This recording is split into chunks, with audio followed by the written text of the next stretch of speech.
अगर हम बात करें, आपके पास अगर 100 रुपए हैं, तो 100 रुपए में से आपके कितने रुपए क्रिप्टो करेंसीज में इन्वेस्टेड?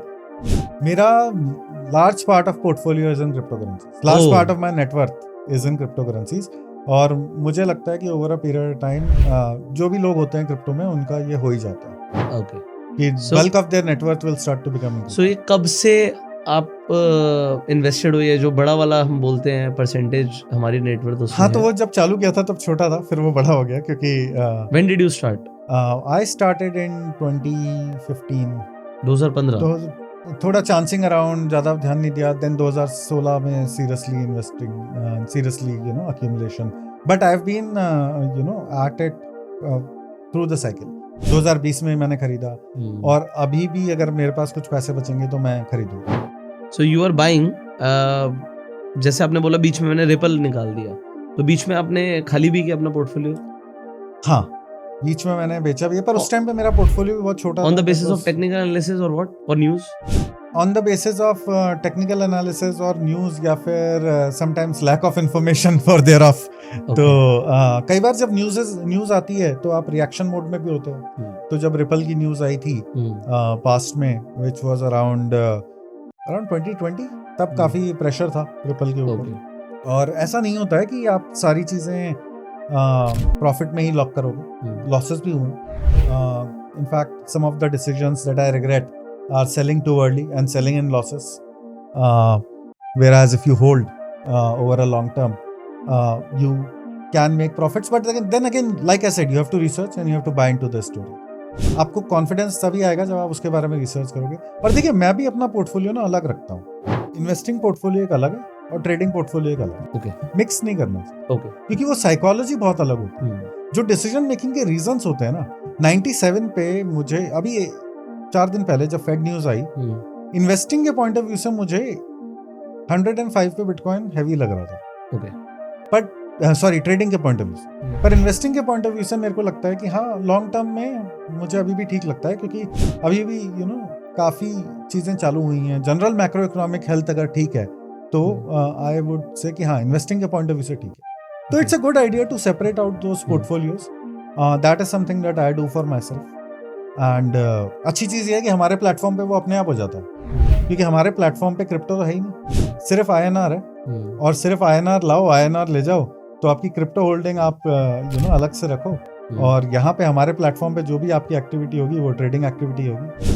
मतलब आपके प्लेटफॉर्म पे सिर्फ लोग ट्रेड कर रहे हैं, वो भी उनको कोई USDT कन्वर्जन से लेना देना नहीं है। हमारे प्लेटफॉर्म पे क्रिप्टो है ही नहीं, सिर्फ क्रिप्टो एज एन अंडरलाइंग है। जैसे आप समझो निफ्टी है, अब निफ्टी को आप फिजिकली खरीद नहीं सकते, वो तो शेयर्स का 4 स्टॉक का कॉम्बिनेशन या 50 स्टॉक्स का इंडेक्स है, राइट?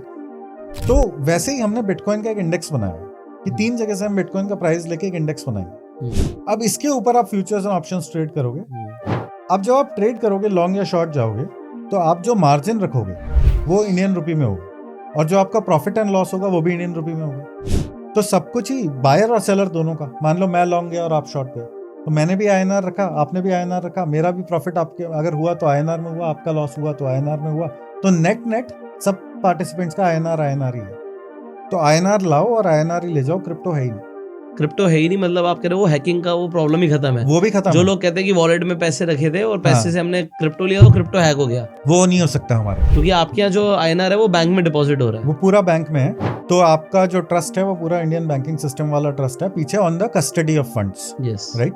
तो कस्टडी हमारी फंड्स की जो होती है, कस्टमर फंड्स की और खुद के फंड्स की, वो सारी की सारी इंडियन रुपी में होती है, वो इंडियन बैंकिंग अकाउंट में, बैंकिंग सिस्टम में होती है। तो आपका प्लेटफॉर्म FIU रजिस्टर्ड है? FIU रजिस्टर्ड है।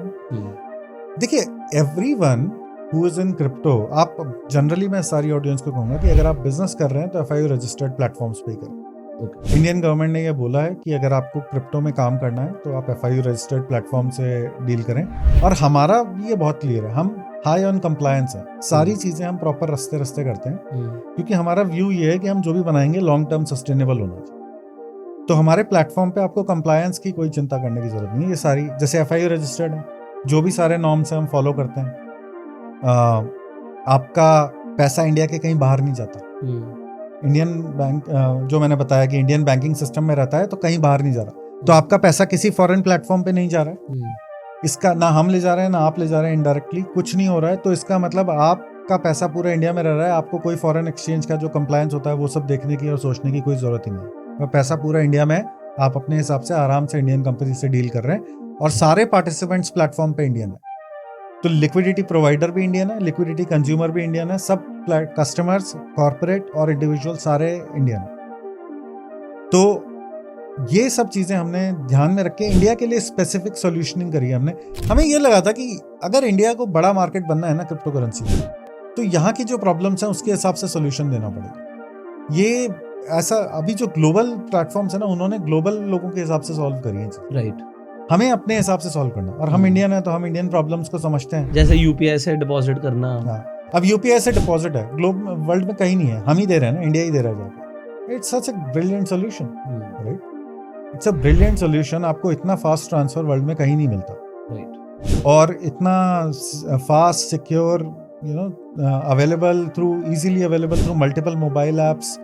तो ये सॉल्यूशन अगर है, अगर आपको उसके ऊपर कोई इकोसिस्टम बिल्ड करना है कि मैं छोटे छोटे पेमेंट्स कैसे कलेक्ट करूं, तो आप क्यूआर कोड से करिए। तो आपने इंडियन कॉन्टेक्स्ट में, इंडियन पैटर्न्स के हिसाब से, इंडियन डिमांड, इंडियन प्रॉब्लम को इंडियन कस्टमर के लिए सॉल्व किया। वही चीज़ हमने यहाँ करने की कोशिश करी। तो हमारे प्लेटफॉर्म पे आप यूपीआई से डिपॉजिट कर सकते हैं। सर, लोग ना ब्लॉकचेन को समझना चाहते हैं। हाँ। ब्लॉकचेन के ऊपर बहुत सारी डिस्कशन हुई है, बट एक एक्सचेंज के को-फाउंडर से ही हम ब्लॉकचेन को आज समझते हैं कि हाँ। What is this blockchain technology.